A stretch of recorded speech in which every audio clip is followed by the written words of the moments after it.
साईराज भी था, वो भी रिकॉर्डिंग करेगा, वो भी रिकॉर्डिंग करता है ना, तो 2 लोगों से रिकॉर्डिंग करवाते हैं ताकि कोई गड़बड़ ना हो। ठीक है, तो अपन इस टाइप के बाइसाइक्लो कंपाउंड पढ़ते हैं पहले। अब ना बाइसाइक्लो कंपाउंड में एक सर्टेन रूल्स फॉलो करने होते हैं अपन को, वो रूल्स फॉलो करेंगे तो सारे आंसर्स भी अपने आएंगे, और फिर क्वेश्चन थोड़ा सा प्रैक्टिस करके अपने चैप्टर खत्म हो जाएगा। उसमें कुछ स्ट्रक्चरल आइसोमरिज्म वाला पार्ट बचेगा, वो अपन छोड़ देंगे अभी स्ट्रक्चर्स बनाना, वो अपन पहले आईयूपैक नेमिंग डिस्कस कर लें, उसके बाद स्ट्रक्चर्स की बात करेंगे, स्ट्रक्चरल आइसोमरिज्म की बात करेंगे, तो चैप्टर खत्म होगा। अगर कॉमन कार्बन एटम नहीं है तो मैं ऐसे लिख सकता हूं, जैसे अभी अपन ने बनाया था, ऐसे एग्जांपल लिख देते हैं।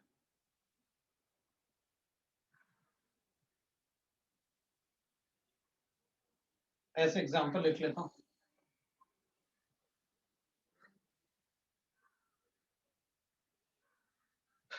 तो अगर कोई कॉमन कार्बन एटम नहीं है ना दोनों रिंग में, भाई इसका अपने 3 कार्बन एटम्स हैं, it has its own 3 carbon atoms, in this case it has its own 3 carbon atom, it has its own carbon atom, तो फिर इसमें बाइसाइक्लो वर्ड यूज कर भी सकते हैं, नहीं भी कर सकते, लेकिन बाइसाइक्लो वर्ड तभी यूज करेंगे जब रिंग का साइज सेम होगा, जब रिंग का साइज सेम होगा तो बाइसाइक्लो वर्ड यूज करेंगे।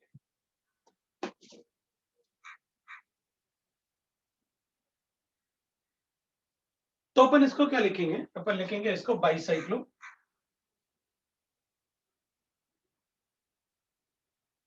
प्रोपेन।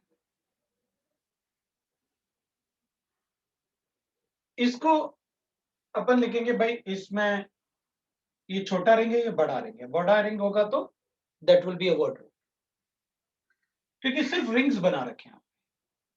तो मैं इसको लिखूंगा कि भाई इस पे कार्बन 1 ले लूंगा, 2 3 4 लिखूंगा, और लिखूंगा कि बड़े वाले रिंग को वर्ड रूट चूज करेंगे, तो फर्स्ट कार्बन एटम पे साइक्लोप्रोपाइल है और साइक्लोब्यूटेन, ये इसका वर्ड रूट है, तो फिर इसको लिखूंगा मैं cyclopropyl cyclobutane, cyclobutane, that will be the IUPAC name of the compound. ठीक है, ये तो बड़ा इजी है, फिर हमको एक मेन चेन चूज करना होता है, जब रिंग का साइज सेम होगा तो हमको बाइसाइक्लो वर्ड यूज करना है। अगर मेरे पास ऐसे गिवन है, सपोज करेंगे अपन अपने पास ऐसे गिवन है, तो फिर अपन कहेंगे ये वाला मेन चेन होगा, क्योंकि इसके पास 2 सब्स्टिट्यूएंट है, ये वाला साइड चेन होगा क्योंकि इसके पास एक ही सब्स्टिट्यूएंट है, ये अपना मेन चेन होगा ड्यू टू 2 सब्स्टिट्यूएंट, इसमें एक ही सब्स्टिट्यूएंट है, वो ये है। तो फिर इसमें ऐसा क्यों नहीं किया, हाँ इसमें तो किसी में भी सब्स्टिट्यूएंट नहीं था, तो इसके पास ये सब्स्टिट्यूएंट है, इसके पास ये सब्स्टिट्यूएंट है, तो फिर दोनों में जो बड़ा रिंग था उसको मेन चेन ले लिया। तो इसमें ऐसा क्यों नहीं किया, इसमें तो दोनों का साइज एक जैसा।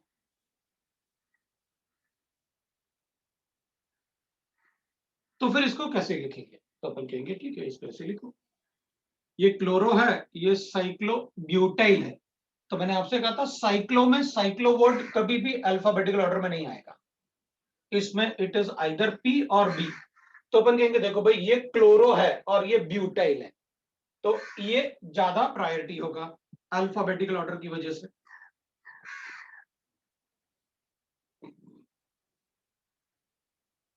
तो फिर अपन क्या लिखेंगे, 1 साइक्लोब्यूटाइल 2 क्लोरो साइक्लोप्रोपेन, 1 साइक्लोब्यूटाइल 2 क्लोरो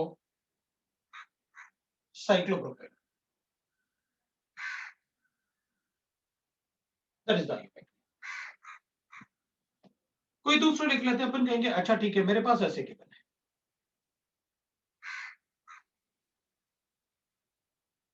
अब इधर मैंने Cl लिखा हुआ है, आप क्या करोगे?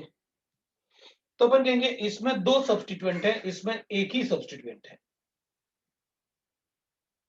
तो अपन कहेंगे भाई देखो, जब रिंग सेम साइज का होगा तो बाइसाइक्लोवर्ड जरूरी हो सका।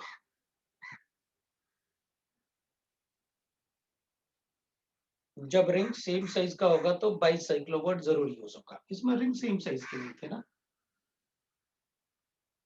तो अपन कहेंगे ये प्रोपाइल है और ये क्लोरो है, तो अपन 1 2 3, ये 1 डैश है, तो अपन इसको लिखेंगे भाई 1 क्लोरो, ये 1 क्लोरो।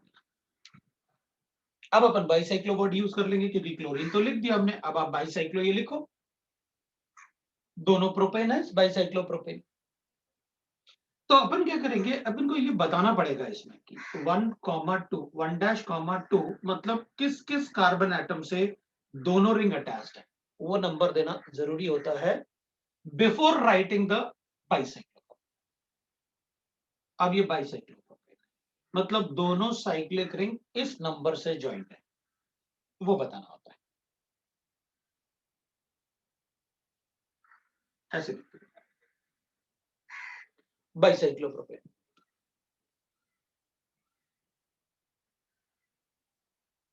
तो अपन क्या करेंगे, मान लेते हैं अपन को ऐसे गिवन होता, मेरे पास ऐसे गिवन होता, ये भी दोनों साइक्लिक रिंग एक जैसे हैं, इसमें मैं Cl लिख लेता हूं, इसमें मैं Br लिख लेता हूं और इसको मैं OH लिख लेता हूं।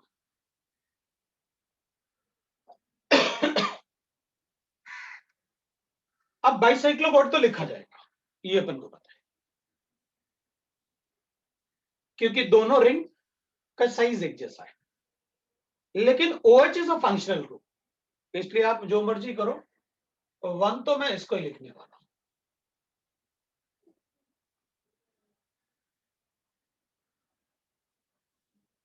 राइट ना, वो डी का एग्जांपल इधर भी है, आप चिंता मत करो, मैंने इसलिए वैसे ले लिया, आप इस पे फोकस करो, उसको छोड़ दो। राइट, तो अपन क्या करते हैं कि जब किसी, जैसे अपने पास कोई ऐसे गिवन है, कोई चेन गिवन है और इसमें मान लो अपने पास ऐसे गिवन है, तो अपन क्या करते हैं, अपन कहते हैं इसका नंबरिंग ऐसे कर लो। ये तो हो गया मेन चेन, क्योंकि उसमें OH था, कर लिया। बाकी जो मेन चेन से very first carbon atom attached होता है ना, इधर इसको 1 डैश लिखते हैं, इसको 2 डैश लिखते हैं, मैं भी यही कर रहा हूं। इस कार्बन से जो अटैच्ड है ना, वेरी फर्स्ट कार्बन एटम जो मेन चेन से अटैच्ड है, उसको 1 डैश है। फिर वही, मतलब लोएस्ट लो कंट्रोल के लिए इधर से जाऊं या इधर से जाऊं, तो 2 डैश 3 डैश 4 डैश, ये नंबरिंग हो गया मेरे पास। क्या हो गया अपने पास, नंबरिंग हो गया। तो अब क्या लिखें, दोनों का रिंग साइज सेम है, इसलिए मैं इसको बाईसाइक्लो जरूर लिखूंगा,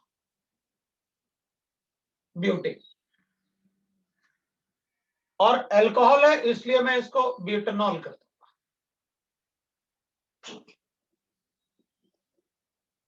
ये कर दूंगा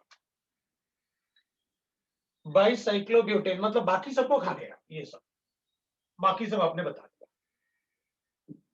ये तो सब्स्टिट्यूएंट है ना, इसके पहले लिखा जाएगा। तो फिर बाईसाइक्लो में हमें ये बताना होता है कि ये जो रिंग आपस में अटैच्ड है वो किस किस नंबर से अटैच्ड है। तो 1 डैश 2, इसका ये सेकंड कार्बन था जिससे वो अटैच्ड है। ये बाईसाइक्लो रिंग जो है दोनों, वो किससे अटैच्ड है, ये लिखा था। मान लो सिर्फ ये होता, ऐसे ये होता ही नहीं, तो अपन कहते हैं इसका नाम हो गया। अगर सिर्फ ये होता तो ये इसका नाम हो गया था। अब अगर मान लो क्लोरीन भी यहां लगा हुआ है और ब्रोमीन भी यहां लगा हुआ है, तो ठीक है ना, दीज आर द सब्स्टिट्यूएंट, लिखो 3 डैश ब्रोमो, 2 डैश क्लोरो,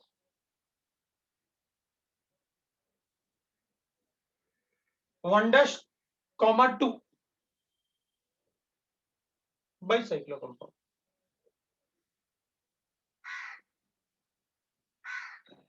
आपने इसमें भी यही किया था, आपने इसमें भी यही किया था, बाईसाइक्लोप्रोपेन थे, लिखा बाईसाइक्लोप्रोपेन।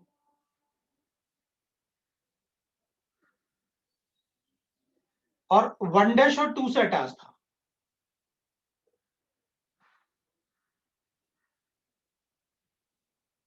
इधर 1 क्लोरो भी था, मतलब इसमें कहीं क्लोरीन था इधर। हो गया। इसमें 2 सब्स्टिट्यूएंट थे, इसलिए इसको मेन चेन रखा। इसका नाम ये ब्यूटाइल था, नहीं जो लिखा था वो प्रोपाइल था, पहले जो लिखा था वो प्रोपाइल था, क्योंकि ये बाईसाइक्लोप्रोपेन लिखा तो बाईसाइक्लोप्रोपेन था। तो जो इसमें 1' और 2 है ना, ये रिंग, दोनों रिंग के जो कार्बन के नंबर्स होंगे जिससे वो अटैच्ड है, वो बाईसाइक्लो से पहले लिखना होता है, तो लिखा ये बाईसाइक्लो का। अब मान लो मेरे पास ऐसे के बने, ये ई था, मान लो मेरे पास ऐसे के बने, ई एफ इधर लिख लेता हूं, बाईसाइक्लो का parts। एक मेरे पास ऐसे के बने और एक मेरे पास ऐसे,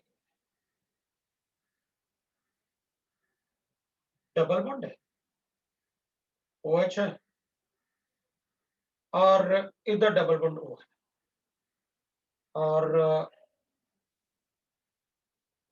इधर अपन Cl, ठीक है। दोनों रिंग इस कार्बन से attach, senior most functional group इस तरफ प्रेजेंट है, this will be the main chain,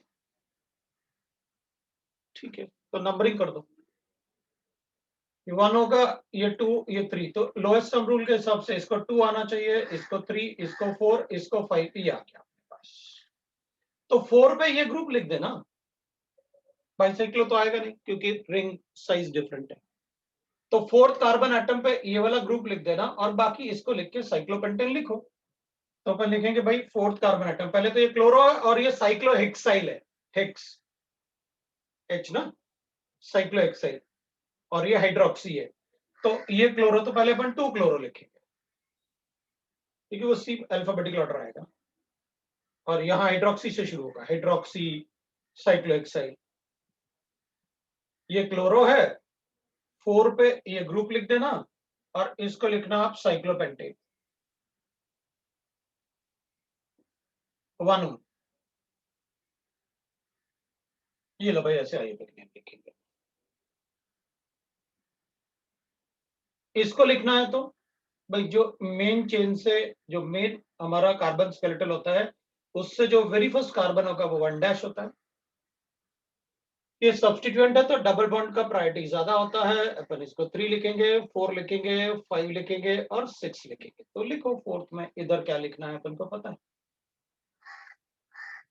5' hydroxy साइक्लोहेक्स 2 in alkyl group है ना, तो लिख देंगे उसको।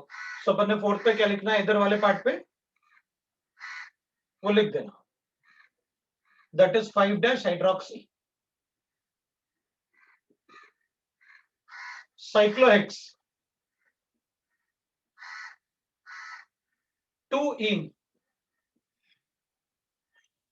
लो भाई 2 इनाइल, मतलब वो एल्काइल ग्रुप, तो फोर्थ पे क्या लिखना है अपन को पता चल गया, हो गया। तो जब सेम साइज होगा कार्बन का, रिंग्स का सेम साइज होगा, तभी बाईसाइक्लो वर्ड यूज होगा।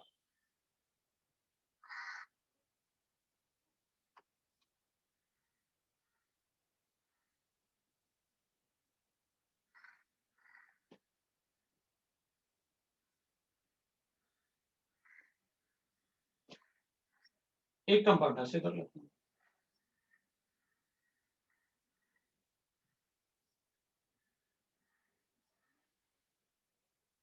बाईसाइक्लो,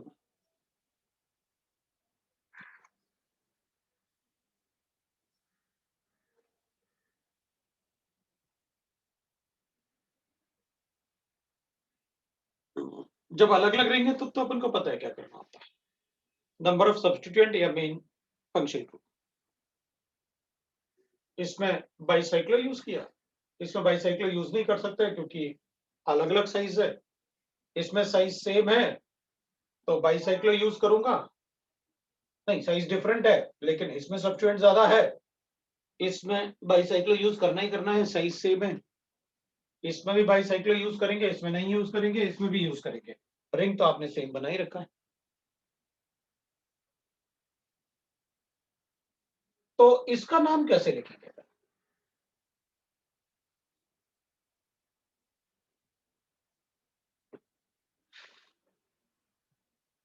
तो अपन कहेंगे देखो भाई, इसमें सारे के सारे double bond,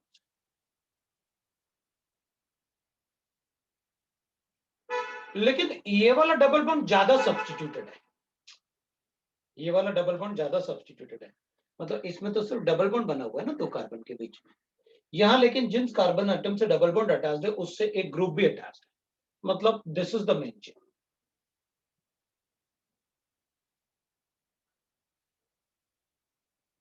this is the main chain.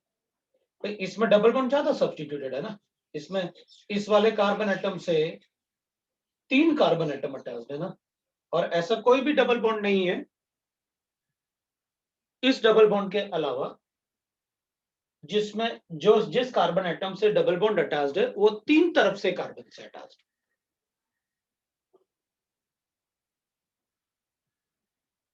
इसलिए अपन ने उसको मेन चेन दिया।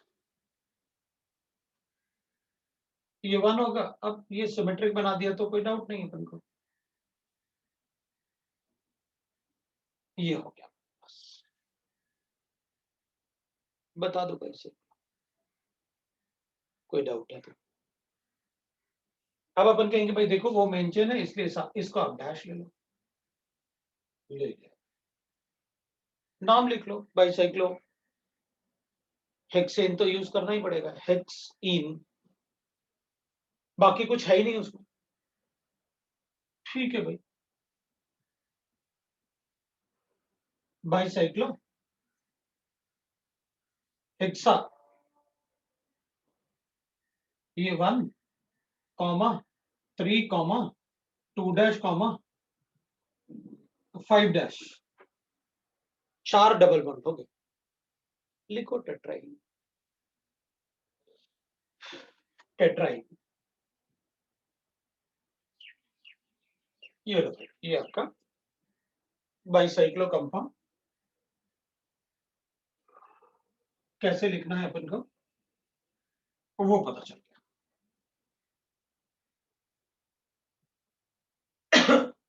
अब मेरे पास सपोज ऐसे मेरे पास 2 रिंग्स गिवन है,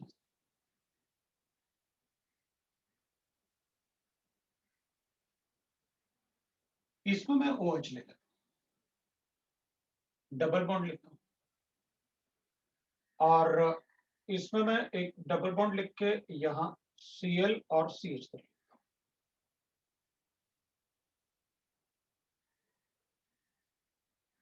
इसका IUPAC नंबरिंग बताना है आपको, नाम में बताऊंगा, नाम लिख लोगे तो और भी अच्छी बात है, लेकिन आपको IUPAC नंबरिंग बताना।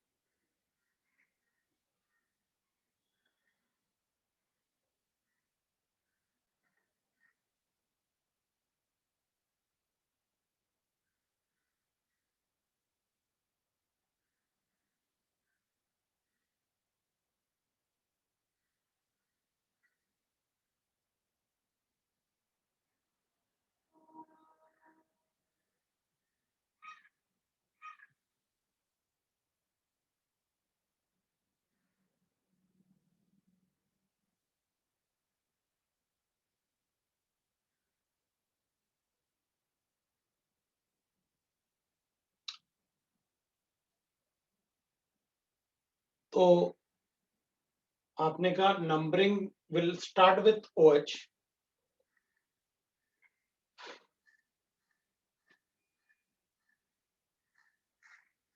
Then from this we'll start with 2, 3, 4.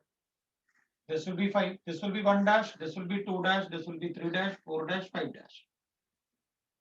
But double bond will get more priority as compared to the substituent. ठीक है, double bond that will start with OH and then it goes to anti-clockwise. बिल्कुल सही है.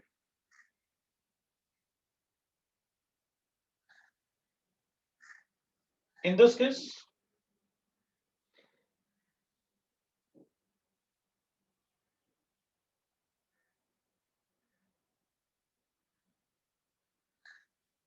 अपन इसमें ना ऐसे एक तो ऐसे कर लेते हैं. एक तो ऐसा वाला ग्रुप लिखते हैं. सारे में ही OH लिखा हुआ है.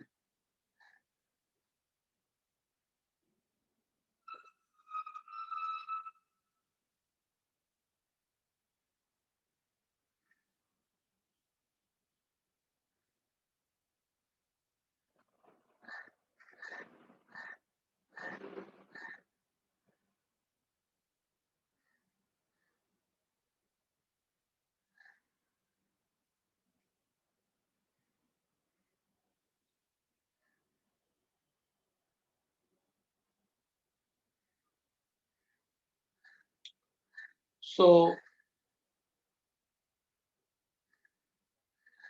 we'll again start with this.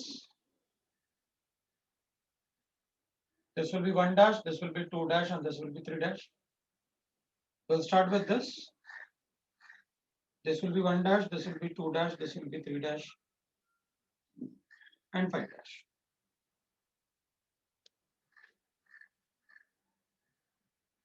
Okay.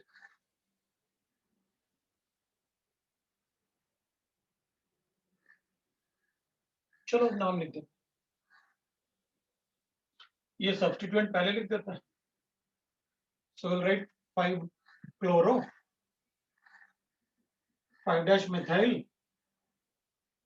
अब रिंग की बात आएगी तो बाइसाइक्लो.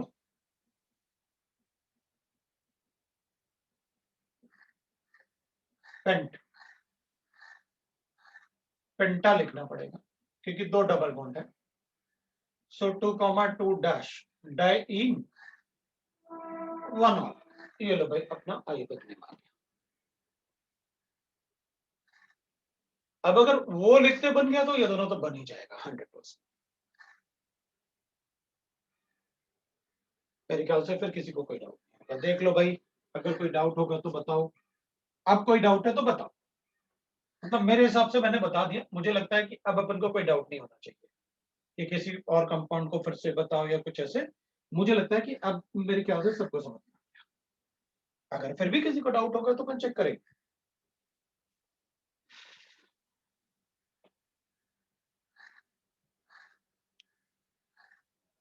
ठीक है.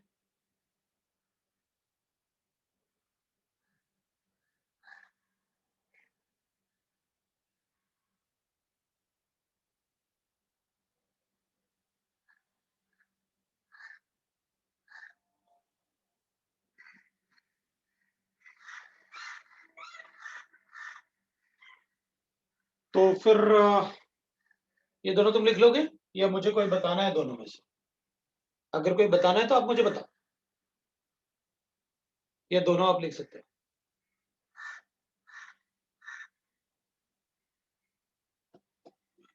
अब नंबरिंग लिखा हुआ है तो लिख ही लेंगे. लास्ट वाला बता दूं? ये लो बता दिया. 5 डैश अमाइनो.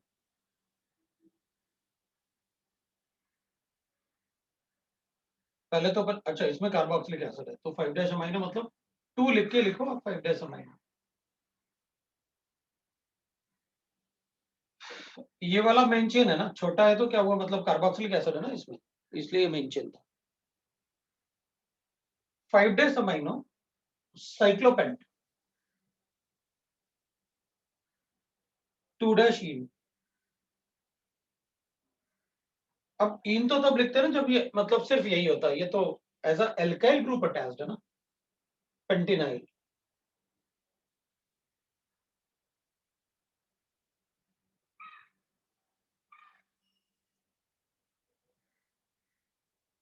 ठीक है ना. तो फिर अपन लिखेंगे, अब इसमें ये लिखने की जरूरत तो है नहीं 1 डैश ऐसे, क्योंकि वो तो तब लिखना होता है 1-2 जब आप बाईसाइक्लो वर्ड यूज करते हो। अब तो साइक्लोप्रोपेन ही बचा हुआ।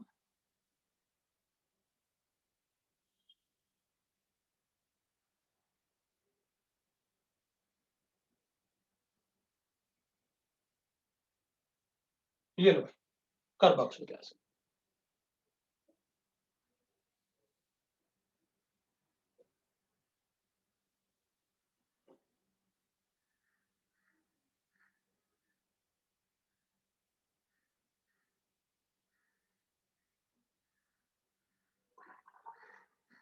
दोनों रिंग में है तो सब्स्टिट्यूट।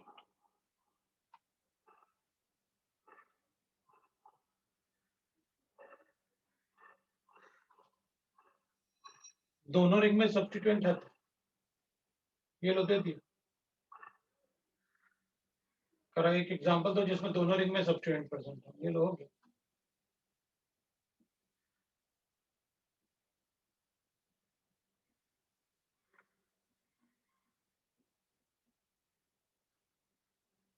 ये लो, उसमें ज्यादा सब्स्टिट्यूएंट है तो वो मेन चेन हो गया।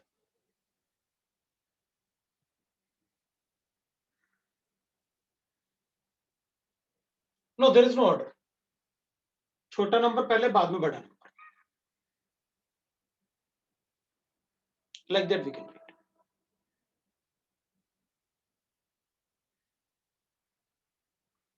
सो ये हो गया, ये मेन चेन हो गया, लिखो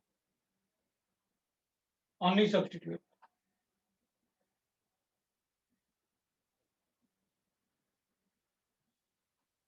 ये हो गया, लिख देना।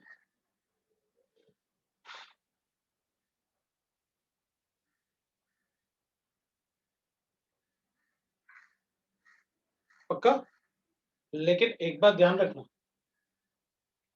ये मेन चेन तो है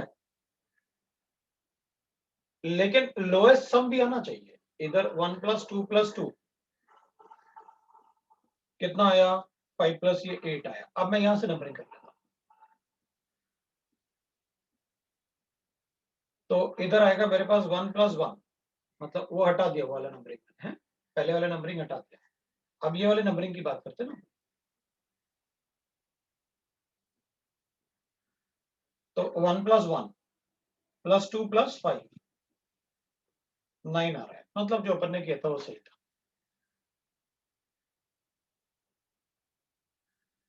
राइट ना, जो अपन ने किया था वो सही था, ये वाला जो नंबरिंग था वो सही था, क्योंकि इधर 1+2+2+3 आ रहा था, जबकि यहां से नंबरिंग करेंगे तो अपन 9 आ रहा था। तो जब सिर्फ सब्स्टिट्यूएंट होंगे तो अपन को क्या चेक करना पड़ेगा, लोएस्ट सम, तो वो ध्यान रखेंगे।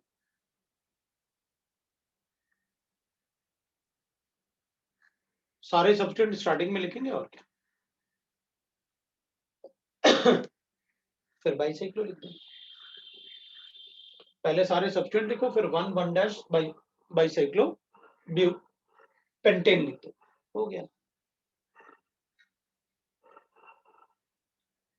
पहले ब्रोमो लिखना,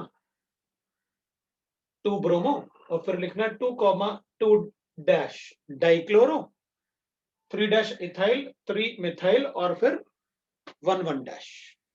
अब किसी को डाउट होगा तो बताएगा। दैट इज, तो ये तो तब था जब अपने पास बाईसाइक्लो अपन को ऐसे लिखना था। अब दूसरे टाइप का बाईसाइक्लो देखते हैं। मेरे ख्याल से आपको सारा क्लियर हो गया बाईसाइक्लो कैसे लिखना है।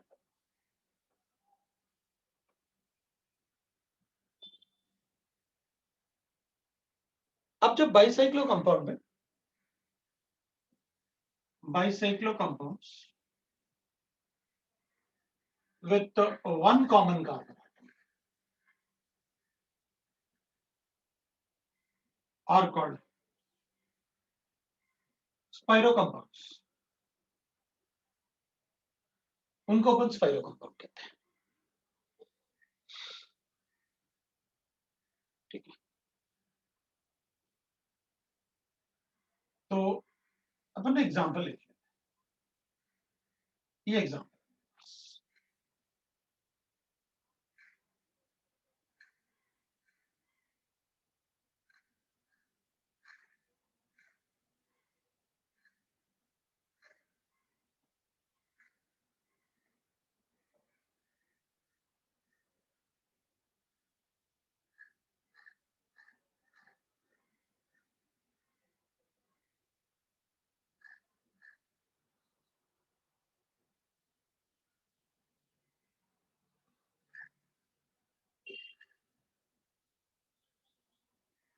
This is given. तो अब इसमें क्या होता है, ये वाला कॉमन कार्बन एटम वो तो दिख रहा है, अपन को सबको पता है कि भाई अच्छा कॉमन कार्बन एटम उसको बोलते हैं जिससे 4 बॉन्ड बनते हैं। ऑब्वियसली बात है, 2 रिंग बनाने तो 4 बॉन्ड तो बनाने हैं।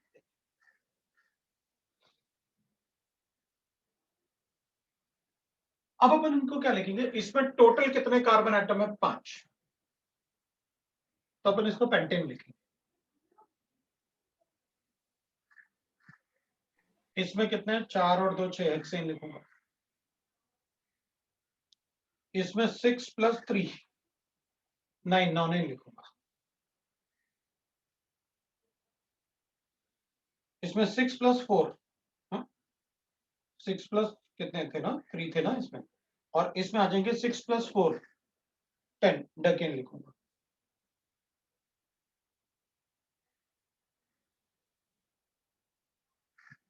इसको ना मैं स्पाइरो लिखूंगा।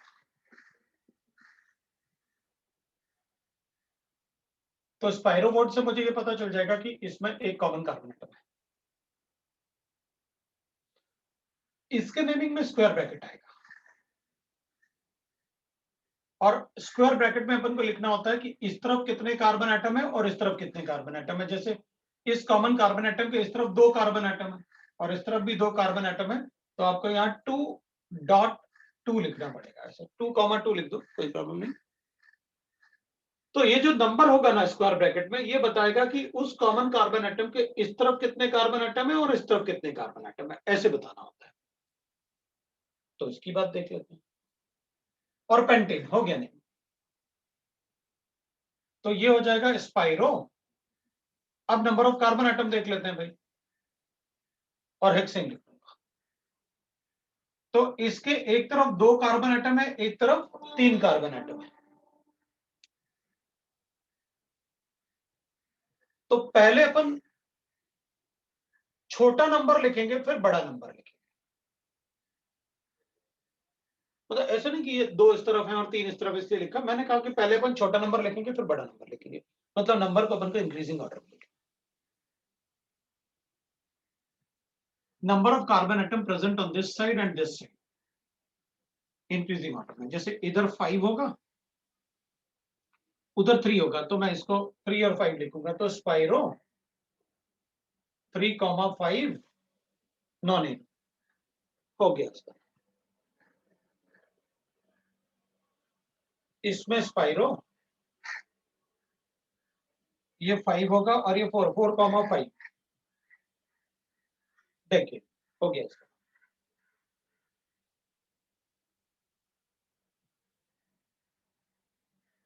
अब अपन क्या करेंगे इसमें, एक बात तो इसकी नंबरिंग जो होती है वो फिक्स होती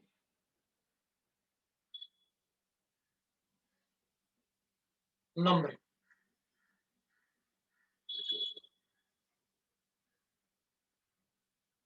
is always started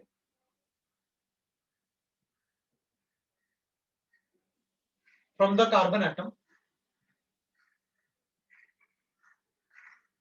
adjacent to common carbon atom। मतलब जो कॉमन कार्बन एटम है इन, तो इस कॉमन कार्बन एटम के इनमें से किसी एक कार्बन एटम से अपन नंबरिंग शुरू करेंगे जो कार्बन कॉमन कार्बन एटम से अटैच्ड है।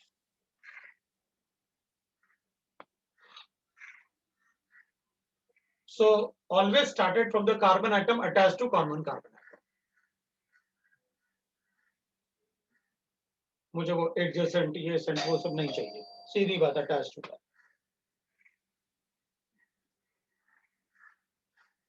And first number the smaller ring, then larger ring, irrespective of the functional group present in the ring. इससे मुझे कोई फर्क नहीं पड़ता कौन सा फंक्शनल ग्रुप कहां प्रेजेंट है, पहले छोटे रिंग को नंबर करूंगा फिर बड़े रिंग को नंबर करूंगा, पहले छोटा रिंग फिर बड़ा रिंग।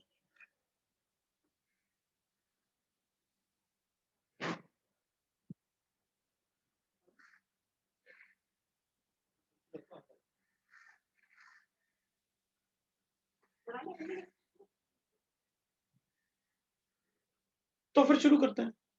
अब ना ये तो आपको समझ में, अब मैं थोड़ा सब्स्टिट्यूएंट भी डालता हूं, इन्हीं में डाल देता हूं। वर्ड रूट आपको नेम करना होता है, आप फिर से लिख लो।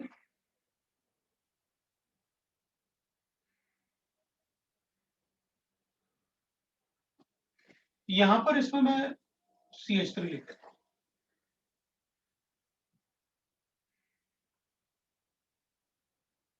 यहां पर मैं इसमें CH3 लिख लेता हूं,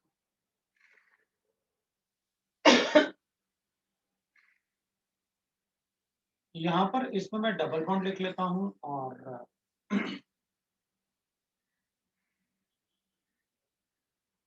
इधर भी डबल बॉन्ड।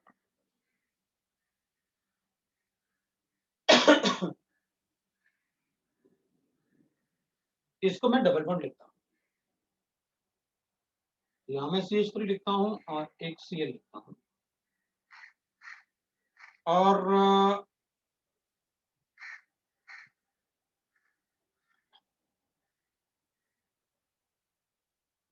यहां पर मैं OH लिखता हूं और यहां पर मैं डबल बॉन्ड, ऐसे कर देते हैं। चलो पहले नंबरिंग की बात करते हैं, क्योंकि वर्ड रूट तो लिखना आता है। आपने कहा पहले तो आपको छोटा रिंग, इसमें तो रिंग बराबर है, कहीं भी शुरू कर लो। तो अगर मैं नंबरिंग इनमें से किसी कार्बन से भी शुरू कर सकता हूं, लेकिन यहां से अगर शुरू करूंगा तो लोएस्ट लोकेंट रूल भी फॉलो करूंगा, क्योंकि वहां सब्स्टिट्यूएंट भी है ना। यहां से 1 शुरू करूंगा तो लोएस्ट लोकेंट नहीं होगा ना, 1 2। आपने कहा आपको नंबरिंग तो वहीं से शुरू करना पड़ेगा उस कार्बन से जो कॉमन कार्बन एटम से अटैच्ड है। तो इन चारों में से किसी से भी शुरू कर लेते हैं, अगर वहां से शुरू करूंगा तो लोएस्ट लोकेंट आपने यूज किया। इसमें पहले तो छोटे रिंग को नंबर करना है, बाद में बड़े रिंग को, इररिस्पेक्टिव ऑफ द फंक्शन। यहां से शुरू कर लेता हूं। अब यहां से शुरू करोगे तो भी 1 2 3 आएगा, यहां से शुरू किया तो भी 1 2 3 आएगा।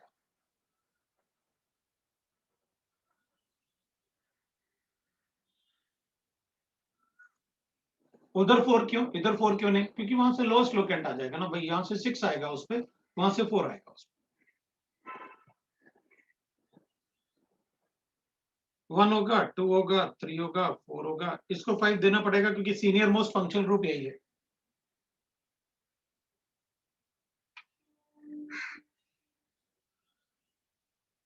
इधर वो छोटा रिंग है, पहले उसी को नंबर करना पड़ेगा।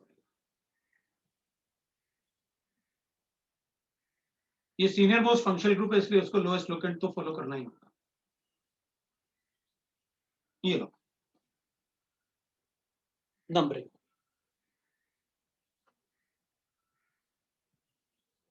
वर्ड रूट तो लिखा ही हुआ है, बस 1 मिथाइल लिख देते हैं। 1 मिथाइल ये लिख दिया, स्पाइरो 2,2 और 5 कार्बन एटम में पेंटेन हो गया। देते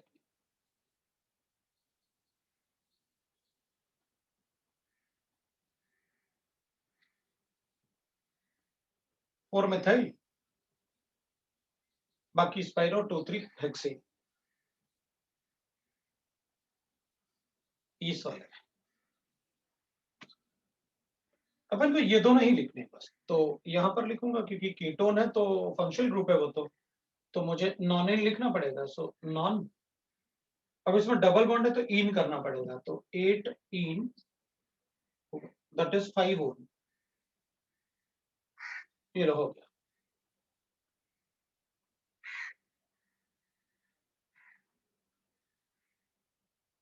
इसमें सब्स्टिट्यूएंट है, क्लोरो है, मिथाइल है और वो अल्कोहल है और डेका, फिर डेका है, पहले तो सब्स्टिट्यूएंट लिख देते हैं, 3 क्लोरो 3 मिथाइल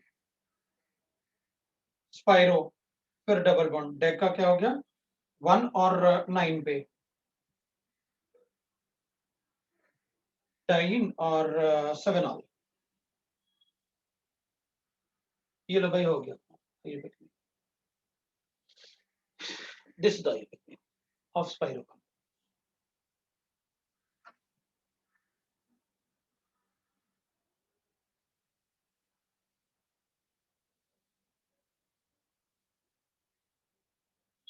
ये इंक्रीजिंग ऑर्डर में ध्यान रखना है, उसमें ब्रैकेट के अंदर अपन को इंक्रीजिंग ऑर्डर में लिखना। So these are spiro compounds. Bicyclo compound with more than one common carbon atom.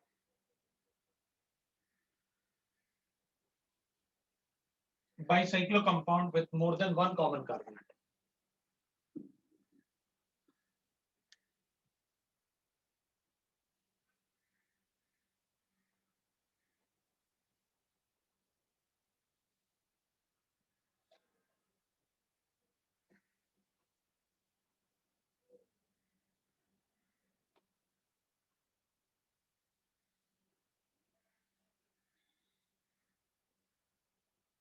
Bicyclo compound with more than one common carbon atom.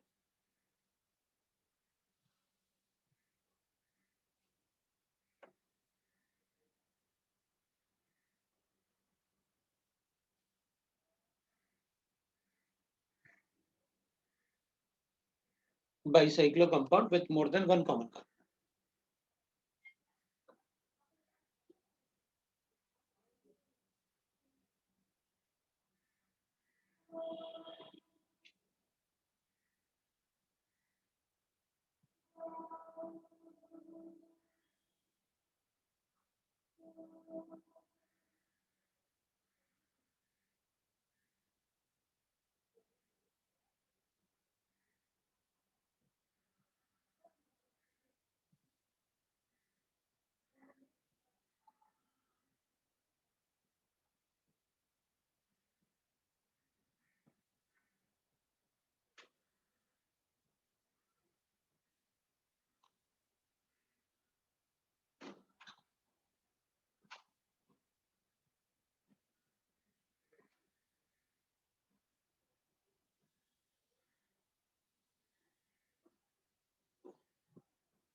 तो चलो देखते हैं, पहले जैसे इसमें लिखा था ना अपने वर्ड रूट, वैसे ही इसमें भी लिख लिया।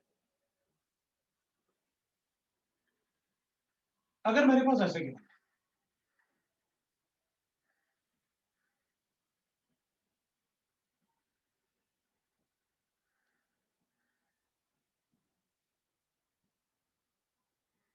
2 रिंग, एक से ज्यादा कॉमन कार्बन,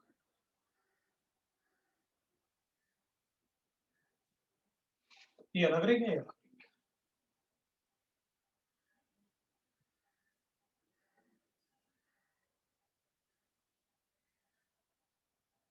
2 रिंग है, ठीक है सर,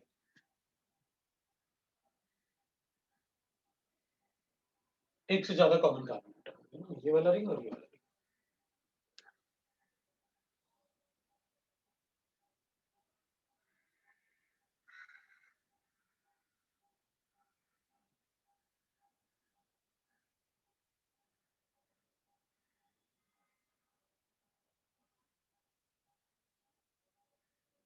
अब ऐसे बना दो या ऐसे बना दो, हमारे लिए तो एक ही बात।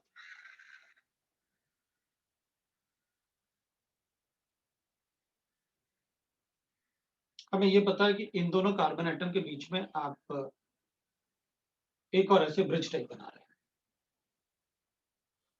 ये बाहर की तरफ ऐसा ब्रिज बना रहे हैं,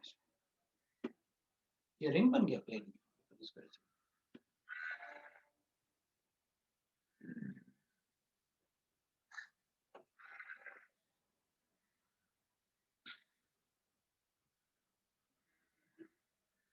ऐसे भी बना सकते हैं,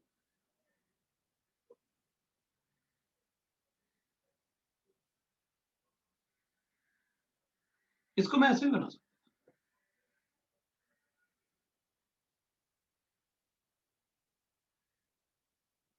अच्छा, तो कुछ ऐसे नहीं लग रहा जैसे आपको दो कार्बन एटम हो और उन दोनों कार्बन एटम से 3 कार्बन चेन बनाते हो।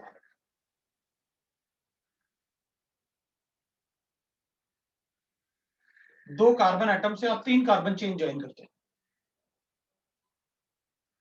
दो कार्बन एटम से आपने 3 कार्बन चेन ज्वाइन किए, उसमें आप बोल रहे हैं more than one common carbon atom, जबकि ये तो बिल्कुल अलग थे स्पाइरो का। उसमें तो आप ये बोल रहे थे कि भाई एक कॉमन कार्बन एटम होगा, दोनों रिंग अलग अलग दिखते हैं।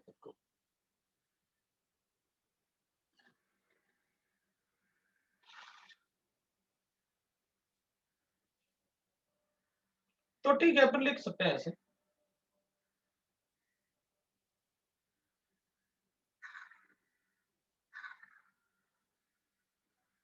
तीन कार्बन चेन, दो रिंग से। तो अब इसके नाम कैसे लिखेंगे? तो अपन कहेंगे देखो भाई, इसमें भी बाईसाइक्लो बोर्ड आएगा, दे आर बाईसाइक्लो कंपाउंड्स। तो अपन कहेंगे इसमें ना टोटल कार्बन कितने हैं? 6 + 2 8 ऑक्टेन।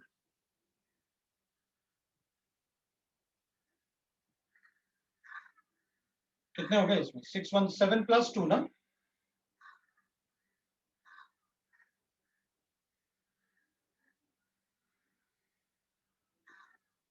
नॉन,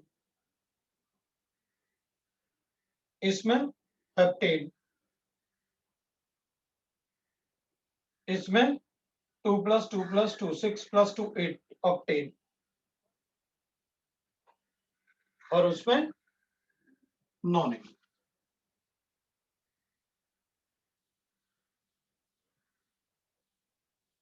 अब ये कोई ऐसे स्पाइरो क्लास ऑफ कंपाउंड तो है नहीं, इसमें तो बाईसाइक्लो वर्ड आएगा ही आएगा।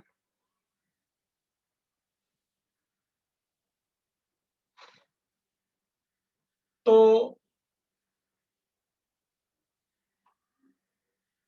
अब अपन क्या अज्यूम करेंगे, इस टाइप के कंपाउंड में बाईसाइक्लो तो लिखना ही लिखना है। तो इस टाइप के कंपाउंड में आप क्या करोगे, आप लिखोगे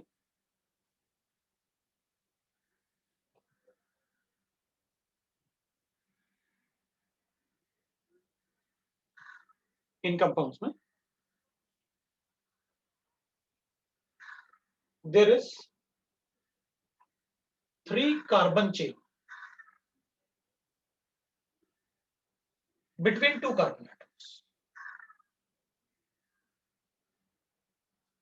2 कार्बन एटम के बीच में 3 कार्बन चेन है, इस टाइप से दिख रहा है वो।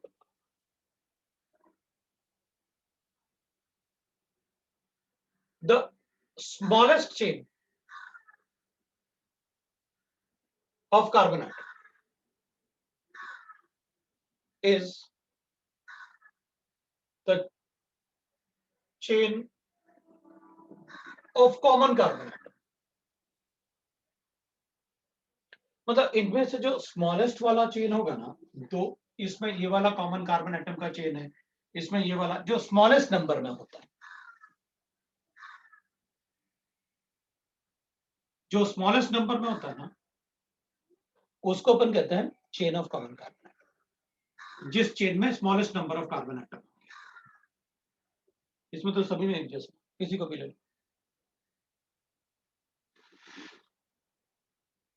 ठीक है,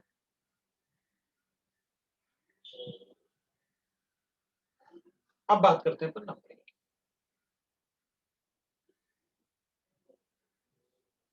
is always started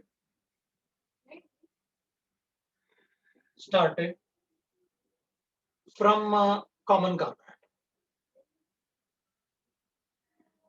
नंबरिंग हमेशा कॉमन कार्बन एटम से स्टार्ट होगा, किसी भी कॉमन कार्बन एटम से। And first number the longest carbon chain,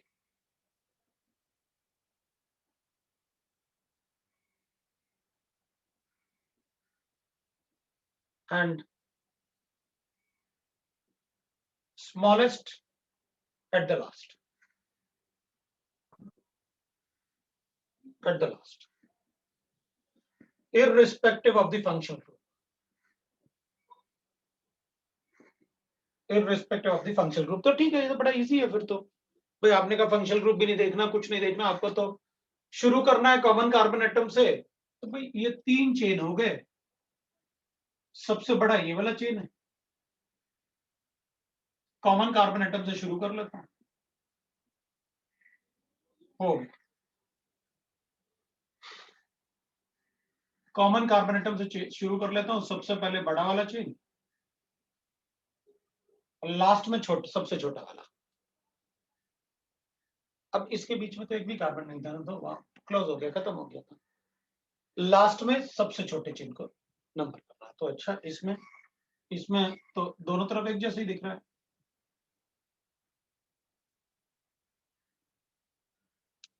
last में सबसे छोटा चेन, इसमें तो सभी एक जैसा है, किसी को भी कभी भी नंबर कर दो।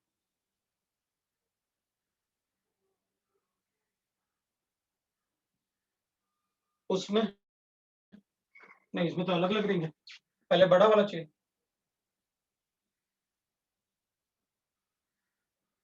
Right like this.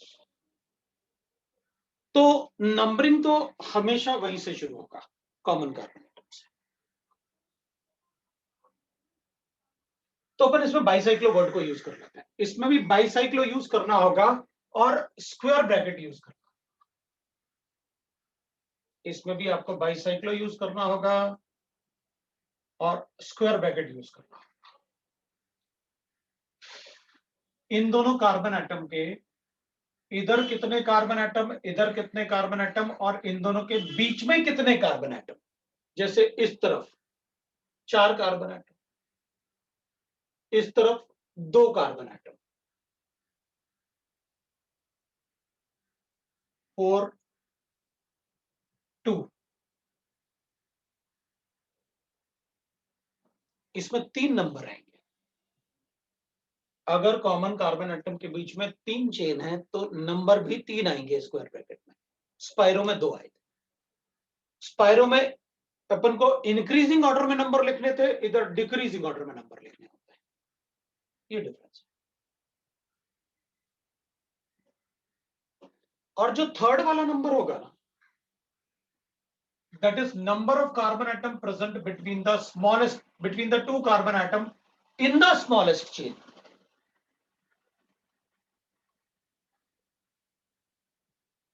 अच्छा, इन दोनों के बीच में एक भी कार्बन नहीं है, इसलिए 0 लिखा आपने, क्योंकि इधर तो 4 हो गया था, इधर 2 हो गया था, इन दोनों के बीच में कोई कार्बन नहीं है, इसलिए 0 लिखा। और अगर कार्बन होता तो 0 नहीं लिखता,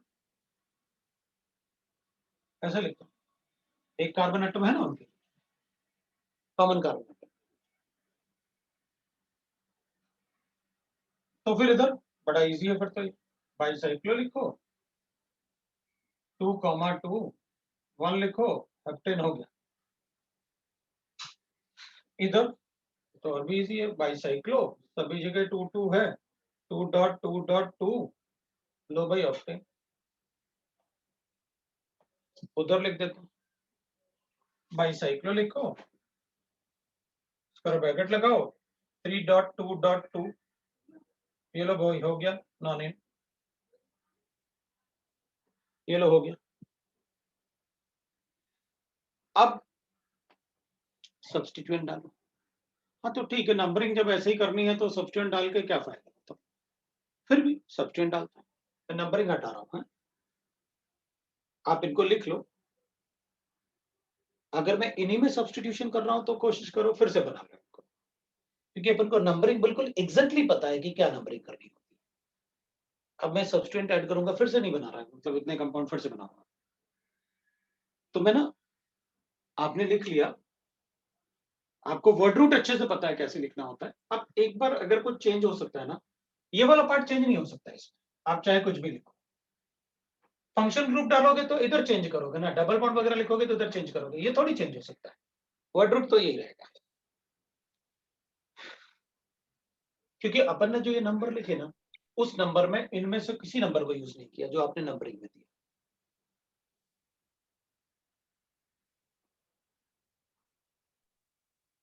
सर बी में 9 की जगह पे 7 आ सकता है।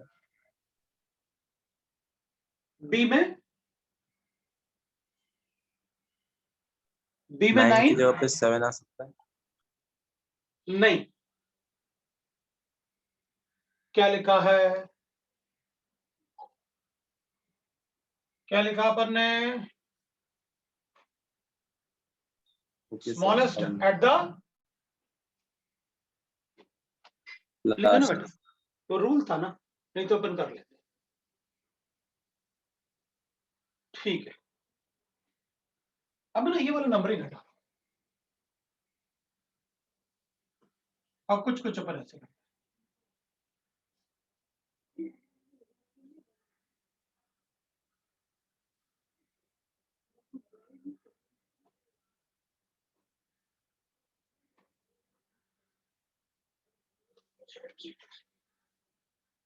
हमें कुछ कुछ सब्स्टिट्यूट करता है।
ऐसे लिखा।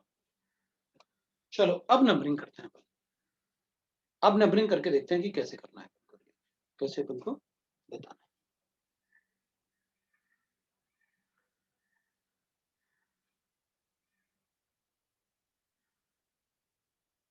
तो अपन क्या करेंगे, अब इसमें अपन को मिथाइल तो दिख रहा है, नंबरिंग तो इसी से शुरू।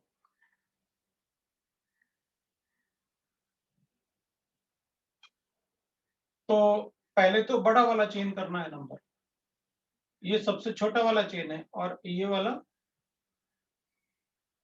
भाई ये वाले तो, ये जो दो होते हैं, ये तो नंबर ऑफ कार्बन एटम होते हैं,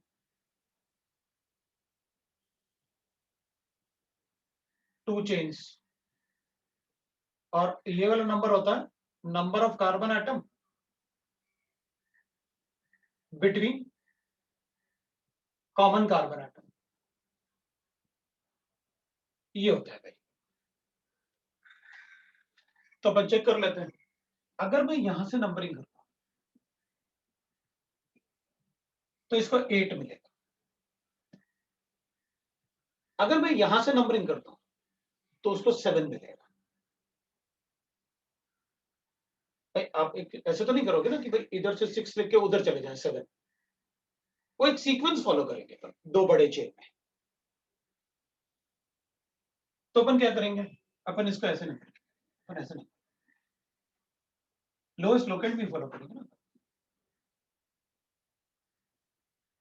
तो अपन लिखेंगे 7 मेथाइल बाईसाइक्लो, 2 साइक्लिक लिखेंगे। अब ब्रैकेट में क्या लिखना है, इन दोनों कॉमन कार्बन एटम के अराउंड इधर कितने कार्बन एटम, 1 2 3 4, तो पहले 4 लिखा, और इधर कितने कार्बन एटम, 2, तो 2 लिखा। इन दोनों बीच के बीच में कितने कार्बन एटम, 0, तो 0 लिखो, और ऑक्टेन लिख दिया।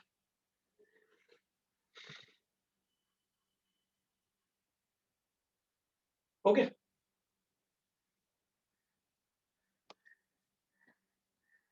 अब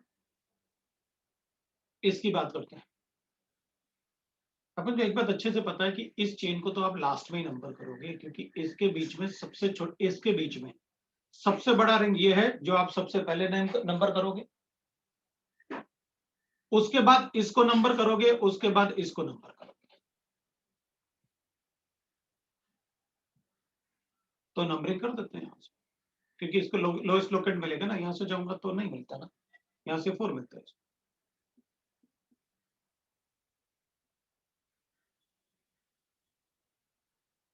तो फिर इसका नाम इससे पहले लिखते हैं, 2 मिथाइल है और नॉनेन 9 ऑल लिख दूंगा।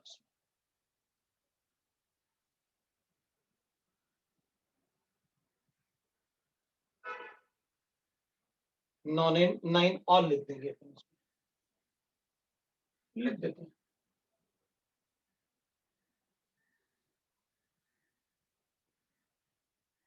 टू मिथाइल हो गया, 9 ऑल लिख, हो गया ना, ये अपने पास नाम आ गया।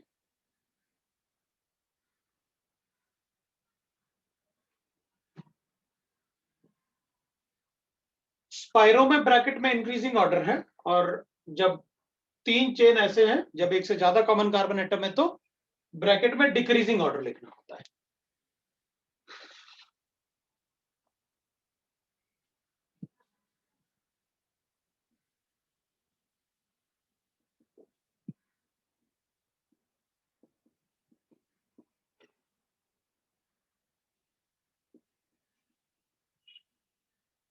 जो नंबर्स होंगे वो डिक्रीजिंग ऑर्डर में होंगे ब्रैकेट में, स्पाइरो में इंक्रीजिंग ऑर्डर।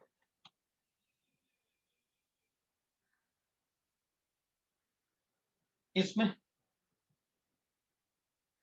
1 या 2, क्योंकि ये तो फंक्शनल ग्रुप है ना, इनके कंपैरिजन।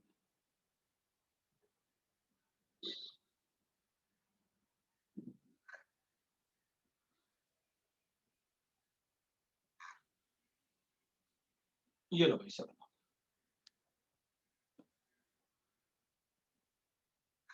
बाकी तो अपन लिख सकते हैं। इसमें या को जो मर्जी लिखो, double bond is a functional group. तो अपन कहेंगे इधर से नंबर करोगे ना तो लोएस्ट सम नहीं आएगा, इधर से नंबर करोगे तो डबल बॉन्ड को तो यहां से भी 2 मिलेगा, यहां से भी 2 मिलेगा, लेकिन यहां से लोएस्ट सम आएगा, ज्यादा सब्सटेंट है ना इस तरह। तो अब यहां से लोएस्ट सम के लिख दो। आईयूपैक नेमिंग कैसे, 5 bromo, 5 chloro, 6 methyl, bicyclo, 2 octa,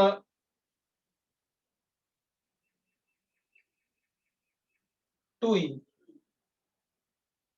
लो भाई हो गया। सी में नंबरिंग चेक कर लो, तो 1 2 3 4 डबल बॉन्ड अपन ये है, बिल्कुल सही, क्योंकि लोएस्ट सम फॉलो नहीं करेंगे फिर अपन, ये 1 2 3 4। अब देखो लोएस्ट सम आएगा, करेक्ट हो जाएगा। तो अपन इसका भी नाम लिख देते हैं, 5 क्लोरो। सो भाई आप बस थोड़ा सा अपन को ये वाला पार्ट बस नंबरिंग के लिए याद रखना है, बाकी सारा पार्ट तो सेम ही होता है, लोएस्ट लोकेंट फॉलो करो, है ना, बस थोड़ा सा रूल होता है इनमें क्या करना है। हो गया 5 मिथाइल, बाकी इसमें हेप्टीन, 2 इन। लो भाई हो गया।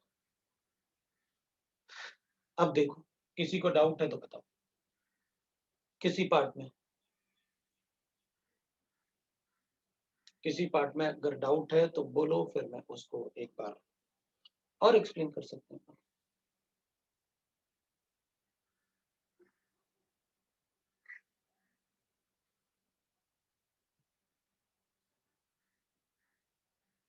इसमें ब्रैकेट में इंक्रीजिंग ऑर्डर फॉलो नहीं होगा, डिक्रीजिंग ऑर्डर फॉलो होगा, तो 3 नंबर है ना इसमें। ई का नंबरिंग एक बार समझा दूं, चलेगा ना? मैंने नंबरिंग अच्छा लिखा नहीं इसमें। अब इधर डबल बॉन्ड है ना, तो अपन यहां से नंबरिंग करेंगे तो इसको बड़ा नंबर मिलेगा, तो ऐसे नंबरिंग कर देते हैं।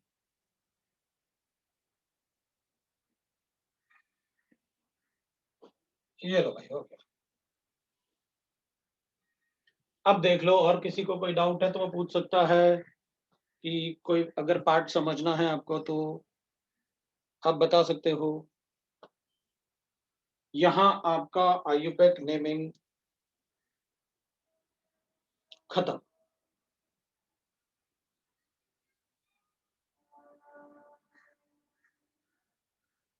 अपन ने कुछ गड़बड़ किया क्या उधर ना? अरे यार, उधर नंबरिंग मैंने गलत किया, जबकि मतलब वो दिमाग में नहीं था ना सारा कुछ कि अच्छा इसको भी नंबरिंग करना है। इसमें नंबरिंग गलत किया अपन ने क्या, मैंने गलत किया। ये 1 2 3, क्योंकि लॉन्गेस्ट चेन तो ये ना 3 कार्बन एटम वाला। 1 2, यहां से नंबर करूंगा तो ऐसे ऐसे ऐसे ऐसे इधर से जाएगा, इधर से नंबर करूंगा तो इधर कम आएगा, तो नंबरिंग यहां से होगा। ये लो भाई, ये आएगा। लार्जेस्ट स्ट्रिंग, लार्जेस्ट चेन पहले नंबर करना होगा ना, लार्जेस्ट चेन पहले नंबर करना होगा। डबल बॉन्ड का प्रायोरिटी दिया ना अपन ने, लेकिन irrespective of the functional group, first number the longest chain, then the smallest one at the last, इसलिए अपन ने ऐसे लिखा है। डबल बॉन्ड का प्रायोरिटी दिया ना अपन ने, मतलब इसको नंबर करने के पहले अपन ने डबल बॉन्ड वाले को नंबर किया, क्योंकि दोनों का चेन लेंथ सेम था। वो ठीक है, करेक्ट।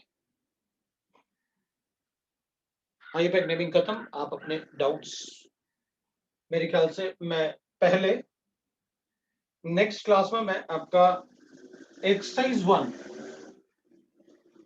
पार्ट 1 एंड 2 बस, उसमें ना लास्ट वाले पार्ट में स्ट्रक्चरल आइसोमेरिज्म होगा, लास्ट वाला सेक्शन में, उसको नहीं करना। Section A B C D E F के आसपास होगा, तो आप लास्ट वाला जो स्ट्रक्चरल वाला पार्ट होगा उसे छोड़ देना, बाकी आप सॉल्व करना, बाकी आपको सॉल्व करना पड़ेगा। नेक्स्ट क्लास में डिस्कस करेंगे।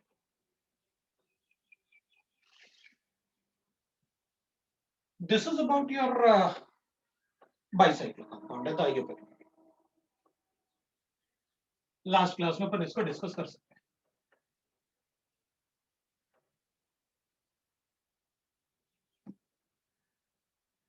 अब थर्मोकेमिस्ट्री का पार्ट,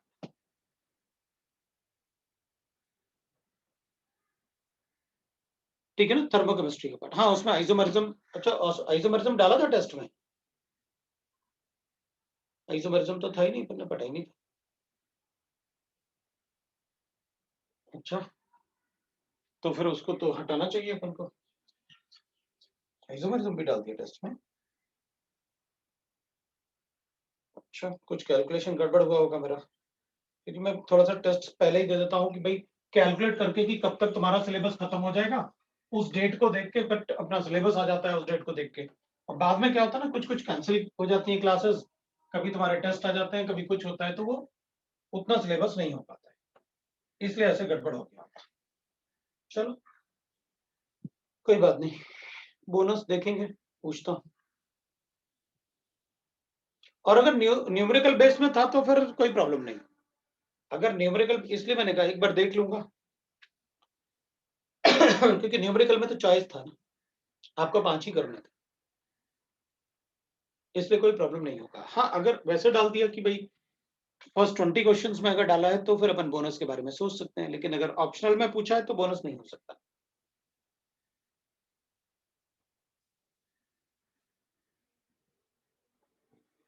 थर्मोकेमिस्ट्री की बात करें, अपन different type of heat of reaction पढ़ रहे थे लास्ट टाइम थर्मोकेमिस्ट्री में, उसमें मुझे पढ़ना था एक heat of neutralization,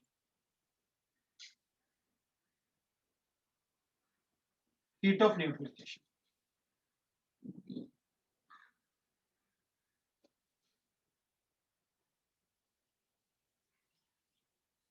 heat of formation तो कर लिया था ना अपन ने. I think heat of formation we have done. Heat of combustion we have done, heat of formation we have done. Heat of combustion, heat of formation.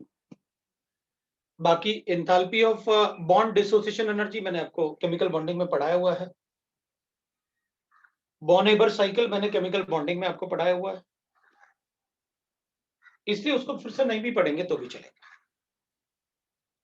जो part नहीं पढ़ा है वो पढ़ना है अपन को, सो दैट मैं थर्मोकेमिस्ट्री अगर अपना खत्म होगा तो मैं फिर डाउट डिस्कस करना है नेक्स्ट टाइम अपन को. ये होता है the energy liberated when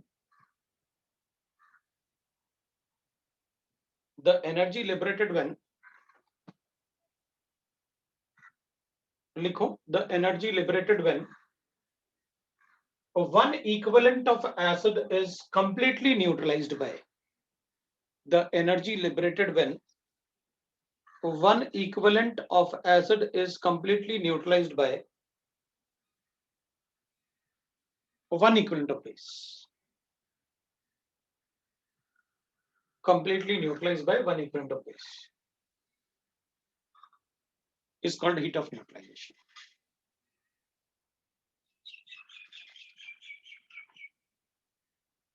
Is called heat of neutralization. The energy liberated when one equivalent of acid is neutralized by one equivalent of base is called heat of neutralization. For any strong acid, strong base neutralization and strong base neutralization, अगर कोई भी strong acid और strong base का neutralisation है ना, one equivalent of acid neutralized with one equivalent of strong base, we get a salt plus H2. The energy liberated in this reaction is nearly 13.7 kilocalories per mole. Per equivalent है, one equivalent लिखा ना अपन ने, per equivalent.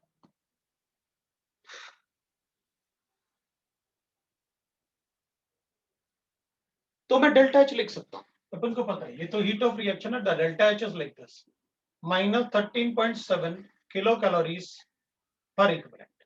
That is delta H of reaction. Exothermic reaction है ना, तो delta H को negative लिखना होगा. ये रिएक्शन में जो लिखते हैं अपन वो मैग्नीट्यूड होता है, पहले मैंने आपको बता रखा है.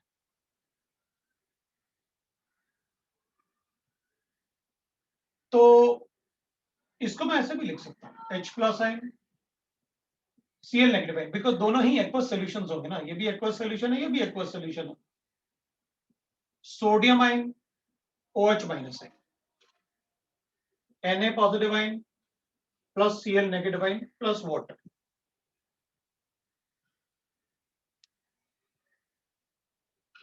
ये वैल्यू याद रखोगे आप, ऑब्वियस सी बात है. मतलब इसकी जगह अगर HNO3 होता तो 13.65 हो जाएगा और क्या, but it is nearly 13.7.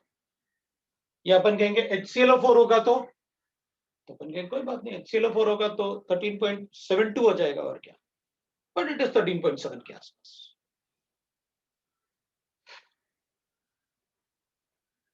We know that जब पानी में अपन HCl को ऐड करेंगे तो H प्लस आइन होगा, Cl नेगेटिव आइन होगा, Na पॉजिटिव, NaOH ऐड करेंगे तो Na पॉजिटिव होगा, OH नेगेटिव आइन होगा. ये भी एक्वस है, ये भी एक्वस है, ये वाटर मॉलिक्यूल होगा. अगर HCl पानी में है तो H प्लस आइन और Cl negative ion almost 100% dissociate होते हैं. Na positive ion, Cl negative ion भी 100%, Na पॉजिटिव आइन और OH नेगेटिव आइन भी 100% डिसोसिएट होते हैं. स्ट्रॉन्ग बेस और strong acid. Na positive and Cl negative are called spectral dry. तो water से उनका कोई इंटरेक्शन तो होता नहीं है. जितने HCl में Cl माइनस था उतना ही न्यूट्रलाइज होने के बाद सोल्यूशन में भी होगा. जितना NaOH में Na पॉजिटिव था उतना ही सोल्यूशन में भी होगा. They are called spectral dry. इसका मतलब मैं ऐसे भी बोल सकता हूँ कि अगर मैं one equivalent of H plus ion और one equivalent of OH minus ion को रिएक्ट करूंगा तो H प्लस आइन और OH नेगेटिव आइन के न्यूट्रलाइजेशन से वाटर बनेगा. अगर कभी भी H प्लस आइन एक H प्लस आइन और एक OH नेगेटिव आइन को न्यूट्रलाइज करके स्ट्रॉन्ग एसिड और स्ट्रॉन्ग बेस से अगर मैं H2O बनाऊंगा तो energy liberated will be this much, इतना ही एनर्जी लिबरेट होगा। बोल सकते हैं, बिल्कुल बोल सकते हैं। मतलब क्वेश्चन में अगर अपन से कोई पूछे कि बताओ भाई, अगर हम 1 मोल वाटर मॉलिक्यूल बनाएंगे 1 मोल H प्लस आइन और 1 मोल OH नेगेटिव आइन से, तो बताओ कितना एनर्जी लिबरेट होगा? तो बता देंगे जितना स्ट्रॉन्ग एसिड और स्ट्रॉन्ग बेस की न्यूट्रलाइजेशन होता है, क्योंकि ये तो स्पेक्ट्रेटराइन है, जैसे सोल्यूशन में पहले थे वैसे तब भी रहेंगे, क्योंकि वो तो वाटर से इंटरेक्ट करते ही नहीं भाई। H प्लस आइन और OH नेगेटिव आइन के बॉन्ड फॉर्मेशन से एनर्जी लिबरेट हुआ होगा, बता दिया।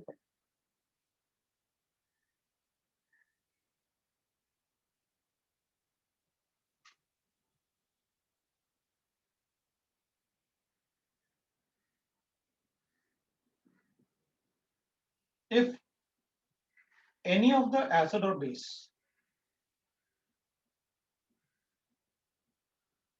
is weak, then some amount of energy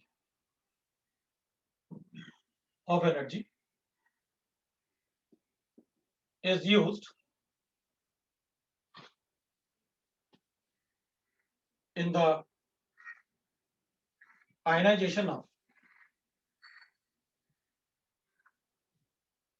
weak acid or base. So the energy liberated is